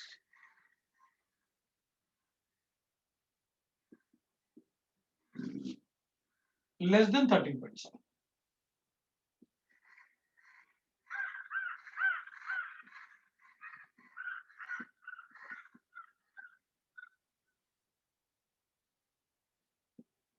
The difference is called ionization energy of weak acid.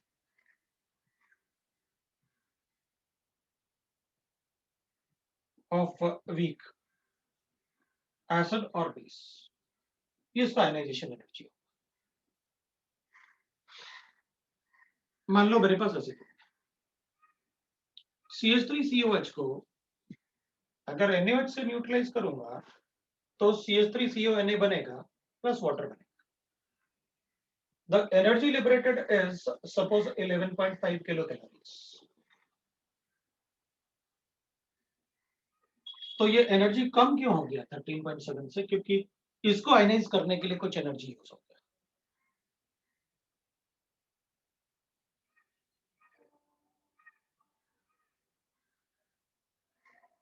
CH3COH is 13.7 minus 11.5. So we got that. That is ionization energy of acetic acid.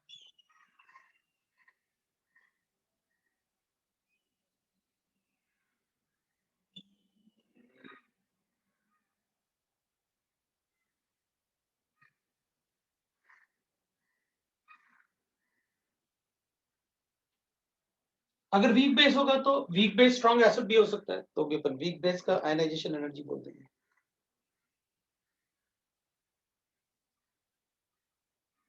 अगर दोनों ही week हुए तो दोनों की वजह से ionization energy decrease हो जाएगी, ये तो काफी कम हो जाएगी। एक क्वेश्चन लिखते हैं।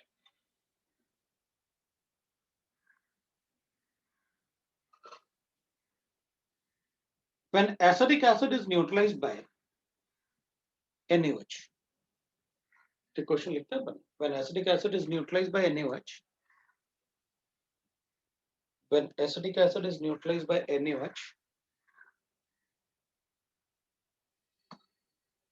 the energy liberated is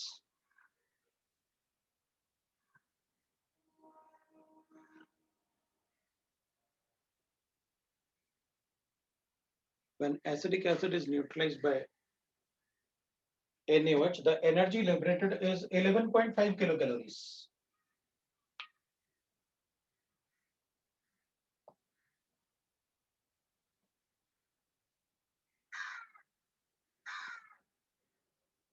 When acetic acid is neutralized by NaOH, the energy liberated is 11.5 kilocalories.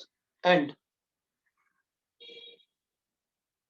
when ammonium hydroxide is neutralized by HCl, and when ammonium hydroxide is neutralized by HCl,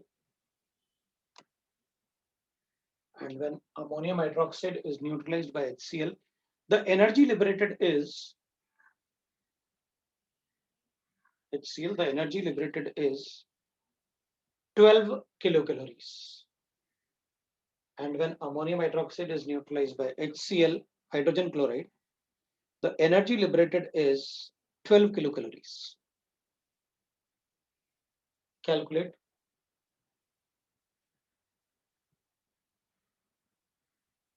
Calculate the energy liberated when. Calculate the energy liberated when acetic acid is neutralized by ammonium hydroxide.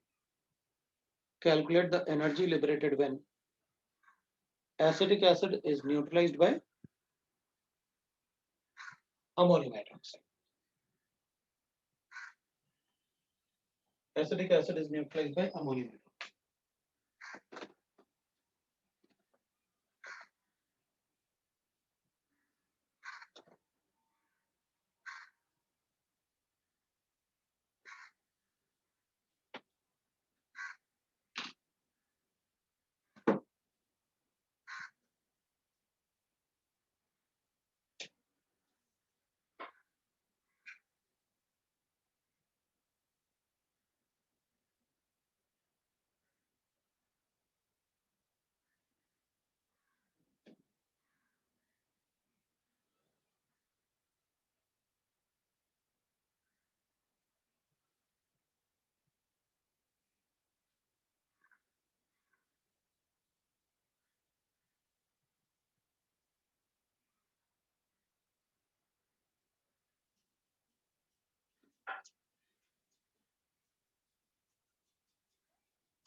कितना आया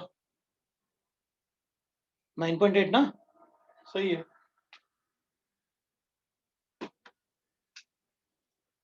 भाई acidic acid को ionise करने में जो energy use होगा वो तो लिखा ही है आपने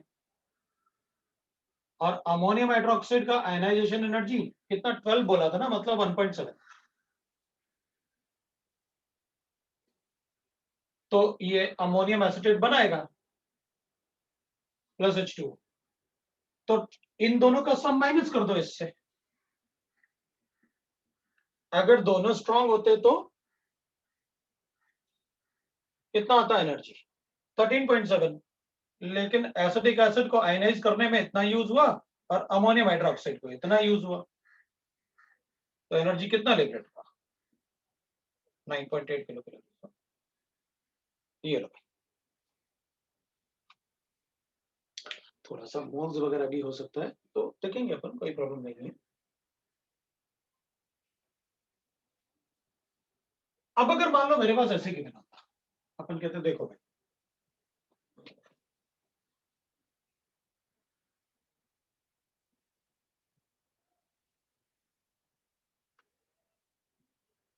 तो फिर तो अपन कहते कोई बात नहीं अपन ऐसे कर लेते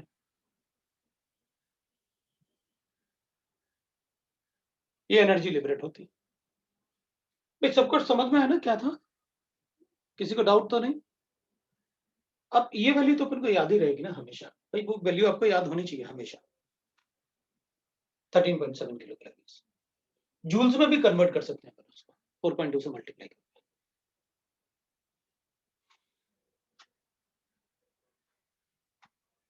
कि अपन को किलो जूल में भी क्वेश्चन सॉल्व करना आता है ना अपन को। सबको समझ में आया? किसी को समझ में आया? किसी को समझ में नहीं आया?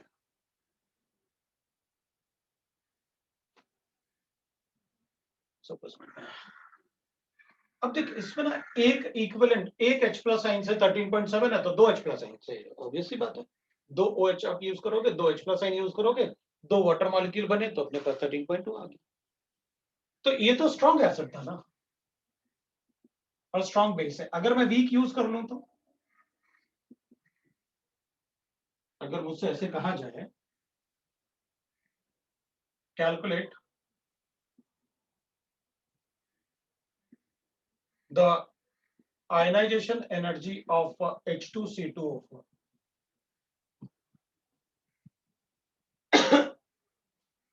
and heat of neutralization.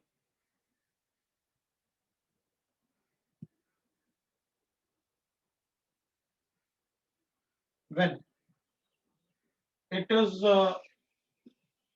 neutralized with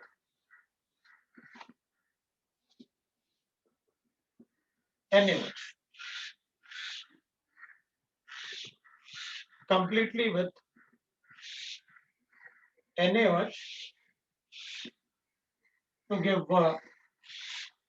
24 kilocalories of energy. ये मुझे गिवन है। अब वो ना पूरा मतलब ऐसे लिखना थोड़ा सा मुझे, इसलिए मैं डिक्टेट करता हूँ। अब डिक्टेट करने में क्या होता है ना, तुम लोग बार बार बोलोगे, फिर एक बार और, एक बार और, तो मुझे लगता है लिख ही दो। वैसे मोस्टली कोशिश करो कि मुझे डिक्टेट ही करना पड़े, वो ज्यादा अच्छा लगता है। डिक्टेशन ठीक रहता है, पता, उसमें फिर मुझे आलस नहीं आएगा क्वेश्चन देने में, वरना आलस आएगा, छोड़ो यार अभी मुझे पूरा लिखना पड़ेगा। तो डिक्टेट करने के लिए तैयार रहा करो कि ठीक है हम लोग स्क्रीनशॉट ले लेंगे या कुछ ले लेंगे, बाद में लिख लेंगे सर, लेकिन आप डिक्टेट करो मैक्सिमम क्वेश्चंस, क्योंकि क्वेश्चन प्रैक्टिस करना पड़ेगा।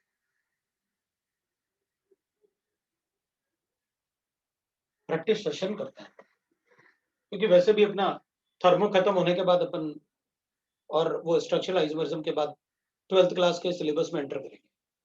उससे पहले अपन कुछ क्वेश्चन प्रैक्टिस करते हैं चैप्टर वाइज, 3-4 क्लासेस।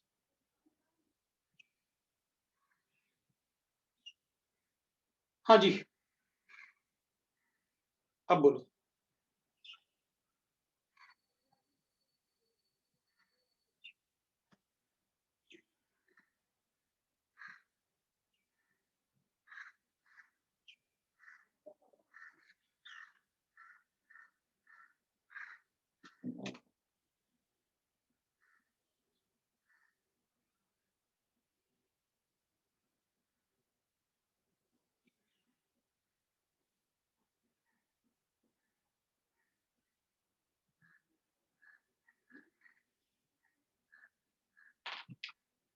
इसकी आयनाइजेशन एनर्जी तो अपन भाई आना तो चाहिए इतना, अगर स्ट्रॉन्ग एसिड और स्ट्रॉन्ग बेस है, दो इक्विवेलेंट्स तो आ रहा है इतना, मतलब आयनाइजेशन एनर्जी आ,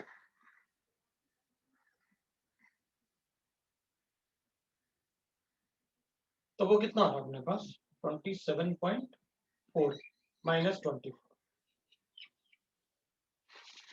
3.4 ना किलो कैलोरीज। ये तो हो गई इसकी आयनाइजेशन एनर्जी। सबको समझ में आया? मेरे ख्याल से सबको समझ में आ गया। हाँ, सेशन ब्रेक की बहुत जरूरत है, पता, एक आध वीक छुट्टी की बहुत जरूरत है अपन को, मुझे भी समझ में ही नहीं आ रहा है ना। अच्छा, तुम लोगों को लगता होगा सर की वीक में 2 ही क्लासेस हैं या 3 ही क्लासेस हैं। होता क्या है कि मेरी क्लासेस कम थोड़ी होती है, तो सुबह भी क्लास थी, 2 बजे भी क्लास थी। कुछ करते हैं अपन सेशन के लिए, मतलब, और तुम लोग सबसे बड़ा प्रॉब्लम है तुम लोग स्कूल का हो जाता है थोड़ा, और बैकलॉग भी है वो भी खत्म करना है भाई, वो तो है ही। सेल्फ स्टडी के लिए एग्जाम खत्म हुआ हमारा, हाँ सेल्फ स्टडी तो करनी होगी।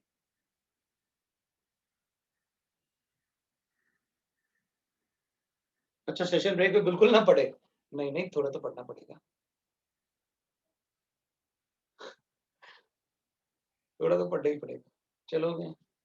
स्कूल के एग्जाम हो गए, कुछ समझ में नहीं आया, छुट्टी भी समझ में नहीं आ रही, पढ़ना पढ़ना पढ़ना हो गया।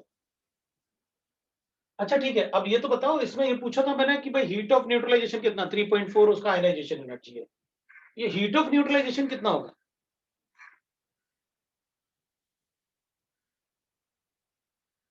हीट ऑफ न्यूट्रलाइजेशन कितना होगा?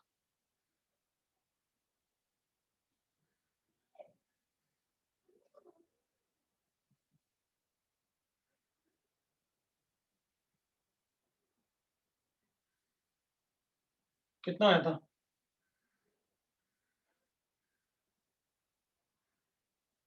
12 किलो कैलोरी। वो क्यों? क्योंकि आपने डेफिनेशन में लिखवाया था ना कि जब एक H प्लस आयन एक OH से रिएक्ट करेगा तो उस रिएक्शन से जो एनर्जी लिबरेट होगी उसको आप हीट ऑफ न्यूट्रलाइजेशन कहना।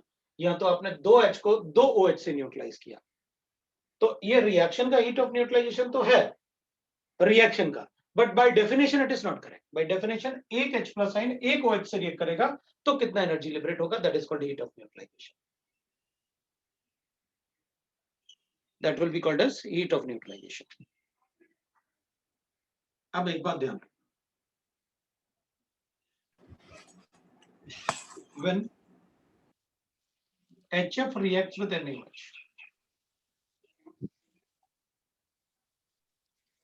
तो NaF बने प्लस H2 बने।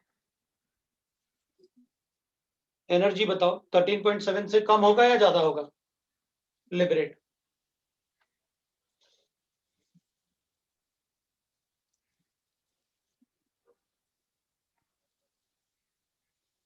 ये तो वीक एसिड है HF।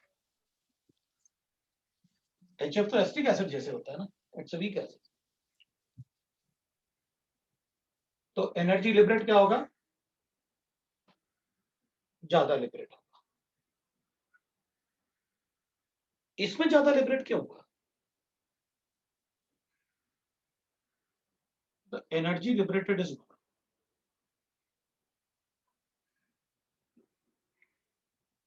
even though HF is weak acid, because the energy liberated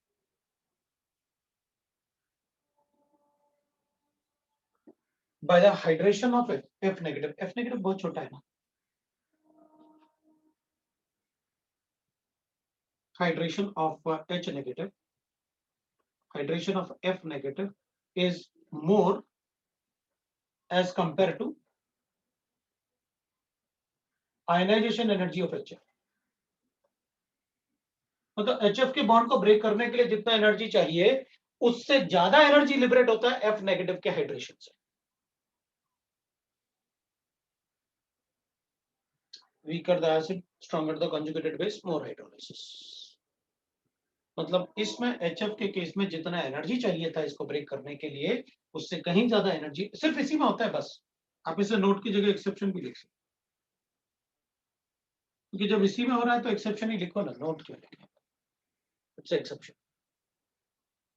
वो उसका रीजन होता है कि वीक एसिड में आयनाइजेशन एनर्जी तो यूज होता है, लेकिन सिर्फ F नेगेटिव के केस में हाइड्रोलिसिस से इतना एनर्जी लिबरेट हो जाता है कि वो आयनाइजेशन एनर्जी को डोमिनेट करता है।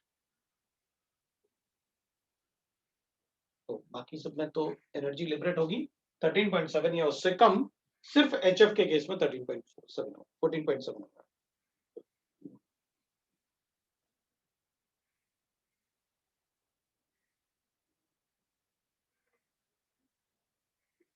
ये आपका हीट ऑफ न्यूट्रलाइजेशन।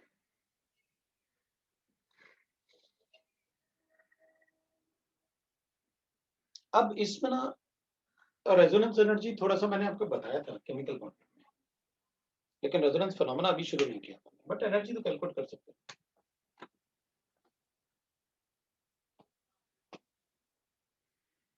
अब तुम क्या कर सकते हो, देखो एक्सरसाइज 2 मैंने दिया था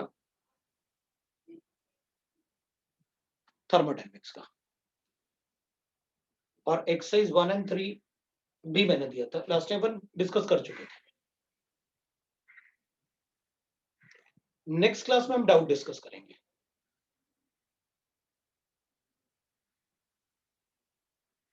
पहले उसी का कर लेंगे, फिर उसके बाद थर्मोडायनेमिक्स कर लेंगे।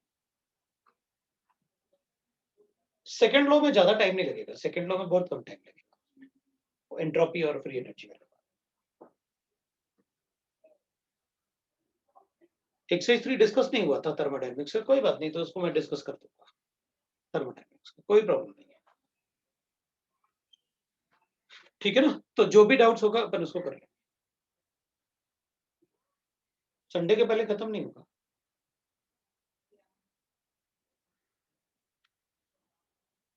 उसी तो कर सकते हो,